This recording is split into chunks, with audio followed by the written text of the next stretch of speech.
Yo, what's happening, y'all? Welcome back to another episode of the 502 Lounge.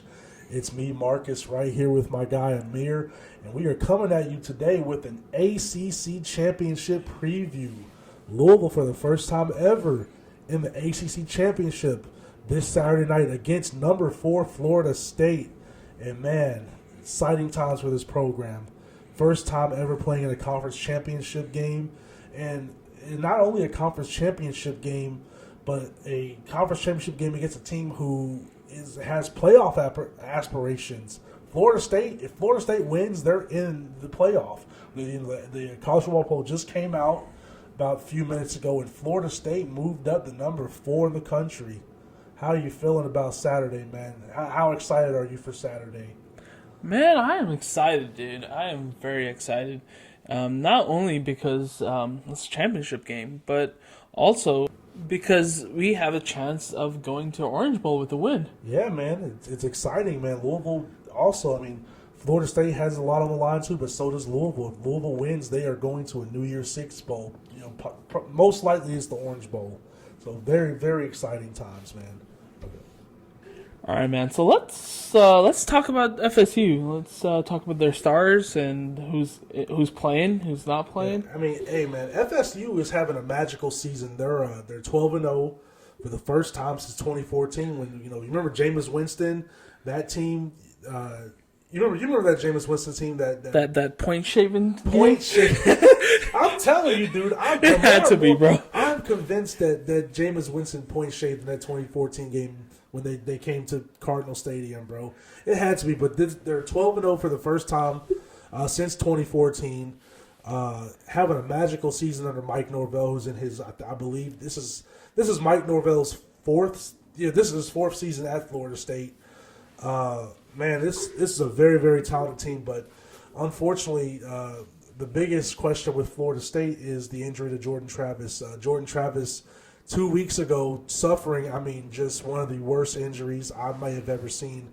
And we're familiar with seeing catastrophic injuries with Kevin Ware in 2013 against Duke, and Jordan Travis was scrambling on a play, and his leg got wrapped around a North Alabama player, and man, just horrible, broke his leg, and he unfortunately will not be playing, and his college career is over. It's very, very unfortunate to see, man.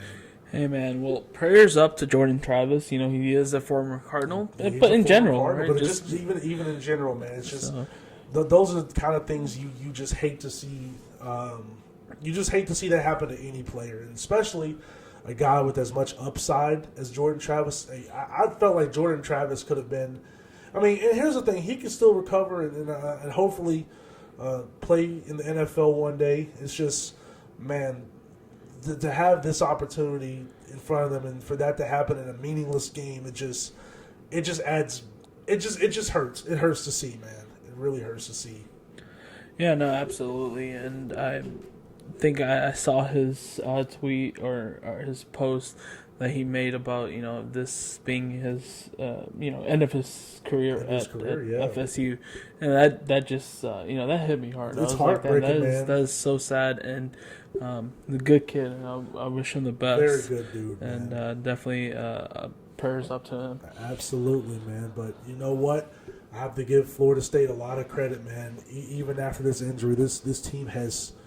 I don't want to say they haven't missed a beat, but man, they have kept things going. They have kept the momentum. Even after he went out, man, that Florida State team coming out and scoring 58 unanswered. And I know it was North Alabama, but to lose your star player in that fashion and still come out and outscore the other team 58-0, it's still super impressive. And last week, we knew it was going to be a tough game for Florida State. It was rivalry week last week. Here's the thing, man. Every top 5 team last week struggled in their rivalry games. Not Alabama, but Georgia only beating Georgia Tech by a touchdown, and it just Florida State went to Florida last week, and I know that Florida's not having a season that they're usually accustomed to, but Florida State trailed most of that game. I don't know if you watched any of it, but I watched it. I was watching it because I was just trying to keep an eye on it to see if Florida State would survive for Louisville's Orange Bowl hopes.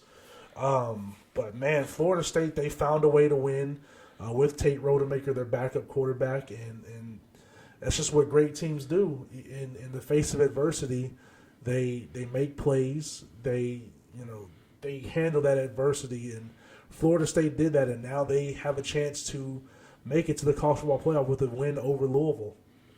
No, I didn't actually watch the game, but I was following along, and for not the reason that you were, but more, I was getting tired of the Kentucky fans talking shit about SEC being so much greater, and which they are great, but but Florida State, Florida was who actually comes on top. I mean, we all kind of knew it was going to be ACC, but I was really following along for that reason. Yeah, I was watching. I just was like, man, Florida State.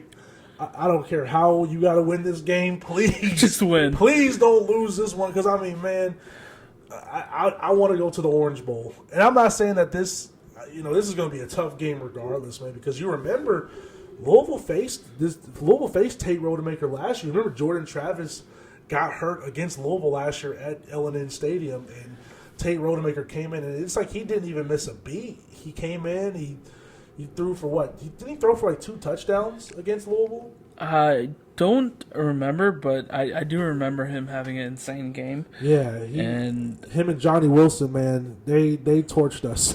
They torched us badly. I was like, good Lord, who is this? I don't know who this dude is, but man, he just came in and just, I mean, man, made our secondary look amateur, bro. It was rough to see. So pulling up his stats. Tate Rodemaker last year against Louisville, 109 yards, 6 for 10, and 2 touchdowns. This guy, he's not what Jordan Travis was. Jordan Travis is a generational talent, but he's still a guy that has shown that he can hurt the Cardinals in the air. Now, I will say, although this is not taking away from their great season that they're having, but at the same time, I do think that Florida State is definitely a beatable team. Oh, absolutely. And I think we just need to start off strong, get our run game going again. It seems like I say this a lot these days, but that's our strength. Yeah, the thing is that Louisville and Florida State, since Louisville's been in the ACC, it's always been a super competitive game with them. I mean, going back to 2014, Louisville got up 21-0 on Florida State in a game that they should have won. And Florida State, unfortunately, came back and beat Louisville. 2016, we all know what happened there. 2016, Lamar Jackson going crazy on that Florida State defense on our way to a 63-20 victory. And I mean, just in general, all the games since then have been majorly competitive, bro. I mean, back and forth games, one possession games. This has kind of turned into a nice little rivalry with the Seminoles. Yeah, definitely. I don't know if I'll go as much to say a rivalry, but definitely but a nice competitive. It's been a very competitive series with the Seminoles. Oh, absolutely, man. Because to be honest, I might consider Clemson more of a rivalry, but I'm not getting into that now. Oh yeah, man. Yeah, I mean, especially given the fact that we haven't beaten Clemson, but yeah, so that's a story for. I think games become rivalries when you start hating them and you start beating them actually. Yeah, that's there too. Yeah, but this Florida State team, man, they definitely are. They're very, very capable, man. They got some dudes that can ball, especially offensively. Keon Coleman, the Michigan State transfer, 48 receptions, 639 yards, and 11 touchdowns. I mean, impressive. He's definitely going to be their go-to guy on Saturday.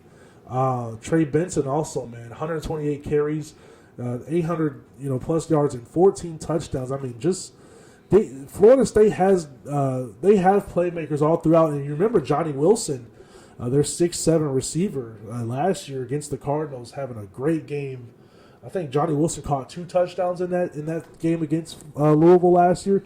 Yeah, Johnny Wilson, 149 receiving yards on 7 catches and 2 touchdowns. So, I mean, even without Jordan Travis, Louisville's going to have its hands full with this Florida State offense. So, looking at injuries, man, what are you saying? Man, so looking at this, I remember seeing before the game on Saturday that Stephen Herron went and dressed. And And I didn't really think much about it, but looking at when I'm looking at this injury report on covers.com, it says Stephen Herring is questionable with an undisclosed injury. And then Jarvis Brownlee, the former Florida State DB, who transferred in last year, he's also questionable for Saturday. That's a big loss. So hopefully he can rest up. I mean, Jarvis Brownlee arguably has been our best DB this year. Absolutely. And so is Stephen Herring. I mean, Stephen Herring, he adds that intensity on our pass rush. We know that Ashton Gelati is our main rusher, but man, Stephen Herring has added that a different dynamic to on that left side. And Florida State, I mean, their offensive line is solid. They've been good at protecting the quarterback this year, and just like the last 2 games, actually the last 3 games, if you give any quarterback enough time to stay in that pocket, they can light you up. And Tate Rodemaker, I mean, we saw him last year at Cardinal Stadium, light up the Cardinals. And if Louisville cannot get pressure, I mean, Louisville, without Stephen Herron, man, that could change some things, change a lot of things for that defense. And then I believe Renato Brown, of course, is out for the season. Well, yeah, and the MJ's been out too. So yeah, it's definitely going to be that definitely those. Hopefully those 2, Herron and Brownlee, can play, because man, those would be 2 major losses, and it would come at the worst time for Louisville. Yeah, definitely. This is not going to be an easy game, of course, and Louisville has their hands full. And you need everybody in this game. I mean, Florida State, other than Jordan Travis, for the most part, is pretty healthy. However, two of their other complimentary receivers, Williamson and Hill, both might be out. Those are major losses too. Darian Williamson, he's like their, I don't want to say he's a taller receiver. He's kind of like Johnny Wilson, but not exactly. And then Destin Hill, he's like kind of like their slot receiver. How we use Kevin Coleman. Yep. Yeah, he's like that. And, I mean that changes things, but those 2 are also questionable. But to take on Keon Coleman and Johnny Wilson, man, you need Jarvis Brownlee. You need everybody in that secondary, because they are super capable players, and I wouldn't be shocked if both of those guys are playing on Sunday next year. Oh yeah, definitely. Very talented team, man. Well, I think let's get into some keys to this game. Yeah, man.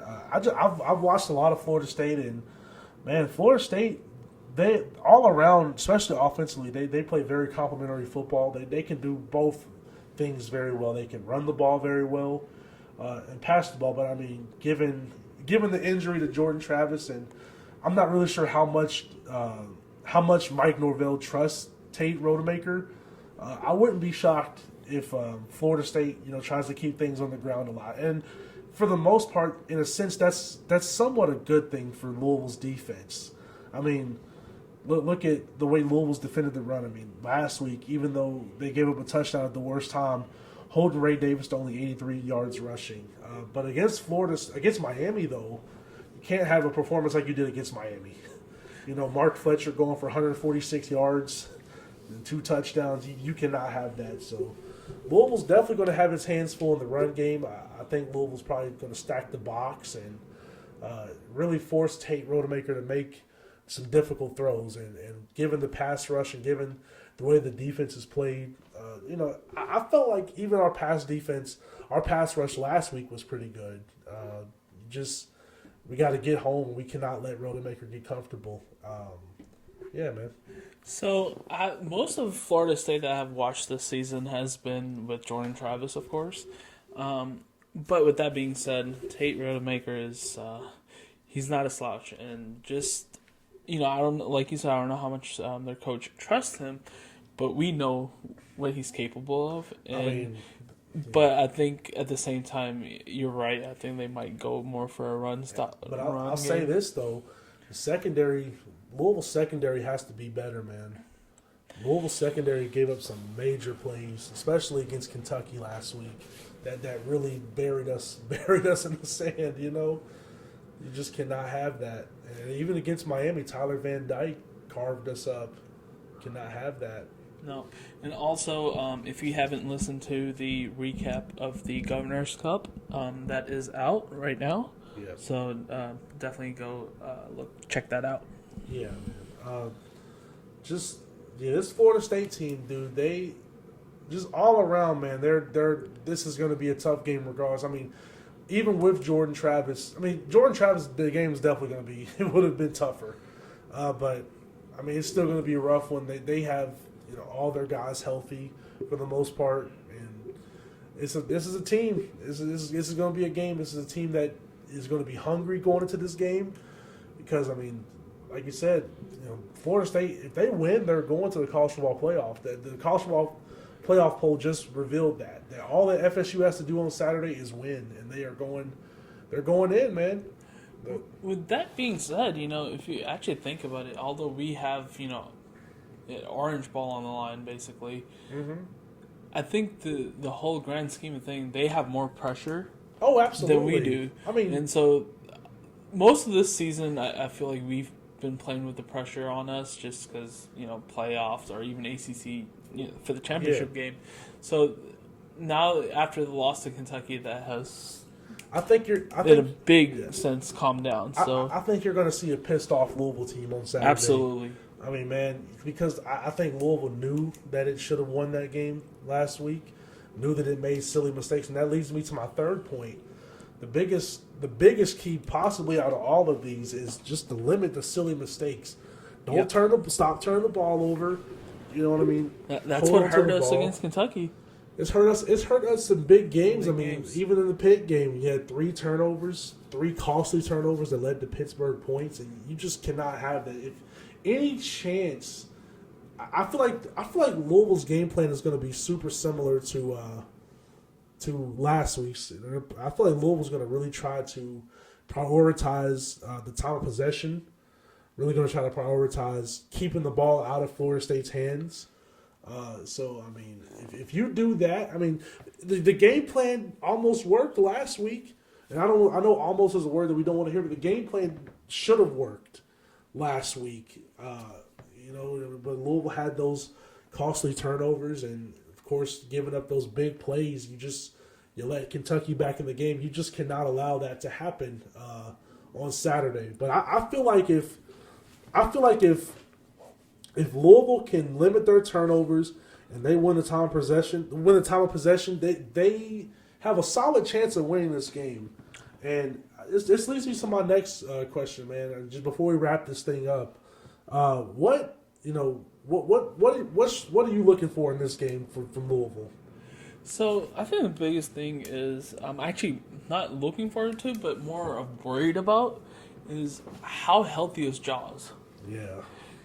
He hasn't been getting a lot of touches lately. He hasn't been the same. It's been most of Garendo, which I'm not complaining. Garendo is great, but we need more out of Jaws. We need Jaws to get it going if you want to win some big games or this game. Yeah. And so that's one I'm worried about. And Thrash hasn't been perfect in a while too since his injury. So those are my biggest worries about the game. We need both of them. It's like that Notre Dame game. They haven't been the same. Both of them. Jaws and Thrash have not been the same since we played Notre Dame. Yep. And so I think that's what I'm trying to see how they come out. I think that will show us how this game's going to go, especially Jaws. Absolutely, man. Absolutely. Just before we call quits here tonight, just want to get your prediction on this game. How do you think this game goes? What's your heart telling you, and what's your head telling you? So I think first I'll say I think it'll be a good game, and I truly do believe that Louisville can pull it out. I mean, even with Jordan Travis, Florida State has struggled with some teams. Boston College being one of them, a team that we blew out. I mean, but in a sense, looking in hindsight, Boston College did end up finishing 6-6, and I'll say this: Louisville's had closer games than Florida State has. Of course, you know what I'm saying. Florida State for the most part has been pretty dominant, man. I mean, other than that Boston College game, I mean, they blew out Virginia Tech. I mean, Louisville did too. Blew out Syracuse. Blew out Duke. Louisville did too. Except Duke actually scored against Florida State. Yeah. I mean, dude, if Ryan Leonard, I don't know. Riley Leonard doesn't get hurt, and that even though he didn't throw very well in that game, it's still having your starting quarterback in, kind of knowing. But they've also kept it close with Miami. So did we. Well, so that's not saying much. But they beat Pitt, and yeah, we lost to Pitt. Kind of threw that one away. Yeah. But this one, I think, my heart says Louisville's going to pull it out, probably 38-31 kind of thing. More like Kentucky. Another 38-31, man. Another 38-31. Very, very high scoring game. I like it, man. I mean, that would probably be the most exciting game of the day, honestly. Yeah, but what I realistically, my brain says we're still gonna win, but more of like a 21-17. 21-17, yeah. I could see it. See, but it's funny, though. We always think these games are going to be low-scoring games. And they become high-scoring. That's why my first... Miami, I was thinking, Louisville win, 27-24, and then we score 38 points. And then last week, I was like, all right, Louisville, 31-20, and then it ends up a 31-38 shootout. You know what I'm saying? I'm just like, so where did that that's come why from? I'm like, whenever I think about that, I'm like, I know these guys can score. Yeah. So it's going to be how the defenses are. But, I really do think that it can be a high-scoring game. Yep. Here's my thing, man. If Louisville limits those penalties, limits the turnovers, and limits the big plays, I think you got it. Especially with an inning. I mean, Tate Rodemaker, he has experience, but, man, it's just... I think a lot of these, you got to remember, a lot of this Louisville defense was on the team, was on last year's team that played Tate Rodemaker, and I think they, realized that they let that one slip from them last year, and I think this defense comes out locked, they come up locked and loaded. I don't know, man. I just think that it'll be a pretty close game for a while, but I just think that Louisville is just healthier, and the quarterback edge. Jack Plummer, like I said, other than that fumble last week, he played a decent game. He connected pretty well. His short passing is really good, honestly. And yeah, other than the fumble and then that pick that he threw was honestly, I'm putting more of that on the refs. Well, yeah, but I hate doing that, but it is. I think the most comparable game to this would be the Pitt game, the Pitt loss. You know what I'm saying? The strip sack fumble and then the pick six, of course, which ultimately ended the game for Louisville. But you limit those mistakes. You cut those out. Louisville should. I don't say they shouldn't have any. I don't say they shouldn't have any problems. But man, I like their chances on Saturday. But if I had to go with my prediction, man, I'm going to go Louisville 30-24. I think it'll be a pretty close game. I can see that. Like I said, Florida State's going to leave it all out there, even without Jordan Travis. This team's going to be motivated, but I just feel like Louisville has less to lose in this game, and Florida State has everything to lose. And without Jordan Travis, without your starting quarterback, man, that changes a lot. You know what I'm saying? That changes a lot, and there's only so much filling in you can do before those how am I trying to say here? There's only so much you can do at that point before reality starts to set in, and I think this Louisville defense is going to be hungry, especially in the ACC championship. I think Louisville just plays more loose in this game, and I just think that the Cards get the first time ever in the ACC championship. We're really playing with house money at this point. We have nothing to lose. I like us on Saturday. Yeah, and then like you said about penalties and stuff, think about that game, Miami game, right?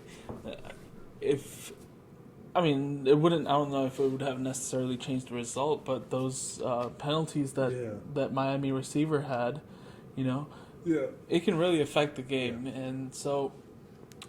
Because it's a big game, I think it will be, it might get a little trippy out there. So it's about keeping your poise up. Absolutely. And, stay poised. Stay composed. And I think we can pull this out. Well, man, very excited for Saturday. Louisville for the first time ever in the ACC championship against Florida State. Number 4 Florida State. Orange Bowl on the line for Louisville. College football playoff on the line for Florida State. Stakes are very high in this game, so I'm very excited, man. And I think that's going to do it for us here. Just very excited for Saturday. I don't know, man. It's just like I said. I know that we're still hurting from what happened last week, but this is the opportunity of a lifetime for Louisville to make history, make meaningful history. You know what I'm saying? This, what happened on Saturday, we can't change. But man, ACC championship is forever. Remember that. But with that being said, don't forget to like, subscribe, and share if you like what you're listening to. And comment, man. Comment. If there's anything that... Comment your predictions. I would love to hear it, man. Absolutely. Well, y'all take it easy. We will catch up with y'all another day. Hope everybody has a great day on Saturday. Hopefully we get this win and we can celebrate together on the next time we join each other. All right. Go Cards. Go Cards, baby.